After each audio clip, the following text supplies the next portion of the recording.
నిన్న RTC cross road లో Pushpa 2 premier షోకు Allu Arjun రావడం వల్ల జరిగిన తొక్కిస్తాట్లో ఒక అమాయకురాలైన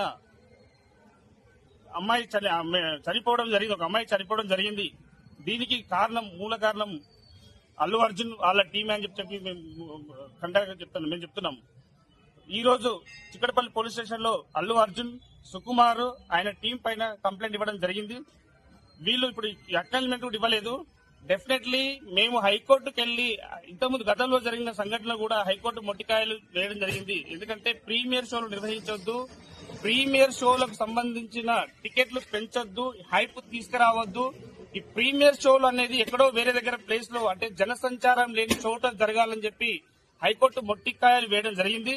దీనికి విరుద్ధంగా వితౌట్ ఇంటిమేషన్ పోలీస్ వాళ్ళకి కానీ లోకల్ వాళ్ళకి కానీ ఇంటిమేషన్ లేకుండా అల్లు అర్జున్ అనే ఫ్యామిలీ మెంబర్స్ వచ్చి తొక్కిసలాటలో ఒక లేడీ మరణానికి కారణమైన అతనిపై కల్పేబుల్ హోమిసైడ్ కింద కేసు పెట్టి కేసు నమోదు చేసి ఎఫ్ఐఆర్ చేసి వెంటనే అరెస్ట్ చేసి రిమాండ్ చేయాలని చెప్పి